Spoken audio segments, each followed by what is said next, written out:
मी पुन्हा येईन, मी पुन्हा येईन, मी पुन्हा येईन असं म्हणणारे स्वतःही सरकारमध्ये आले आणि ते एकटेच आले नाही तर आपल्या जिगरी मित्रालाही सोबत घेऊन आले.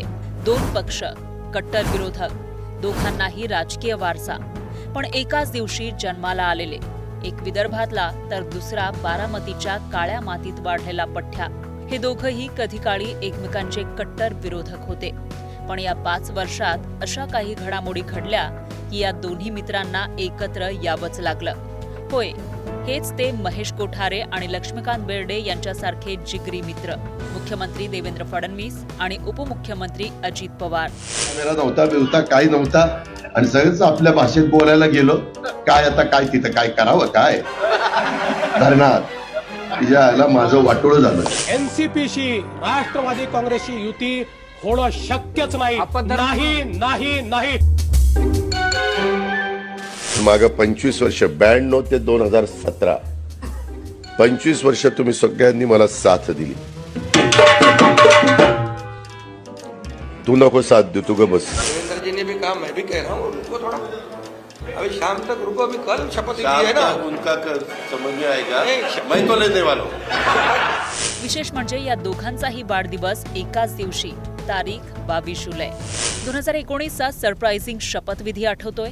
हा तोच शपथविधी जो संपूर्ण देशभरात गाजला.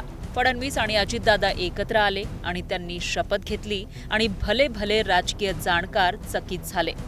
खरं तर शपथविधीसाठी वेगळा सोहळा साजरा केला जातो, पण हा सोहळा फक्त भगतसिंग कोश्यारी, फडणवीस आणि अजितदादांमध्येच पार पडला. बरं, या सोहळ्याची कोणालाच जराही कल्पना नव्हती, पण शपथविधी करत या मित्रांनी सगळ्यांना जोर का झटका दिला. हे झाल्यानंतर गप्प बसणारे पवार कसले? पुतण्यानं काकांची कोंडी केल्याचं लक्षात येताच काकांनी घड्याळाचे काटे फिरवले आणि अजितदादांना स्वगृही येण्यास भाग पाडलं. मग फडणवीसांचं काय? तर सत्तेचा प्रयोग हा 80 तासातच फसला. त्यानंतर दोघांवर राजकीय वर्तुळातून टीका झाली. पण या पहाटेच्या शपथविधीचं गूढ उकललं का? तर नाही. त्यांची झाकली मूठ 1.25 लाखाची अजून कायम आहे. या शपथविधीनंतर 2023 मध्ये पुन्हा एकदा दादांनी प्रयोग केला. 2 जुलै 2023ला पक्षच फोडला. त्यानंतर राष्ट्रवादीतले काही आमदार दादांसोबत गेले आणि दादा भाजपसोबत सत्तेत सामील झाले. नंतर तर राष्ट्रवादीचं घड्याळ आणि चिन्हही दादांच्या खात्यात जमा झालं. म्हणजे विरोधात असणारा पक्ष सत्तेत गेला आणि कट्टर वैरी असलेले मित्र पुन्हा एकदा एकत्र आले. बरं, हे झाले त्यांचे राजकारणातले किस्से. पण त्यांचं वैयक्तिक आयुष्य जर पाहिलं तर दादा ग्रामीण भागातलं नेतृत्व, बोलण्याची रांगडी शैली. आपल्याला जबाबदारीनं सांगतो, झाकून राहत नाही. अलीकडे क्लिपा मी असंच आहोत, त्या निंबोडीमध्ये असे गाव गोंगडी बैठक होती. कॅमेरा नव्हता, बिवता काही नव्हता आणि सगळेच आपल्या भाषेत बोलायला गेलो. काय आता काय तिथं काय करावं, काय धरणार तिच्या माझं वाटोळं झालं. परत कानाला खडाच लावला. पण प्रशासनावर मजबूत पकड. तर फडणवीस हे राजकारणातले चाणक्य, तोलून मापून बोलणारे आणि समोरच्याला आपलंसं करणारे. पण दोन्ही जिगरी दोस्तांची प्रशासनावर मजबूत पकड. दोघेही समविचारी. त्यामुळे फडणवीस साहेब दादांना कसं सोडतील?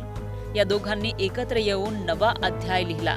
मेरा पानी उतरता देख मेरे किनारे पर घर मत बसा लेना, मैं समंदर हूँ लौट कर वापस आ. आणि मैं समुंदर हूं असं म्हणणारे फडणवीस दादांनाही घेऊन पुन्हा सत्तेत आलेच. एकाच दिवशी दोघांचा वाढदिवस, पण त्याही दिवशी दोघेही आपापल्या सरकारी कामात तेवढेच बिझी दिसले. या सगळ्यात दोघांनीही एकमेकांना हॅपी बर्थडे असं विश केलं असेल की नाही? तुम्हाला काय वाटतं? कॉमेंट करून नक्की सांगा.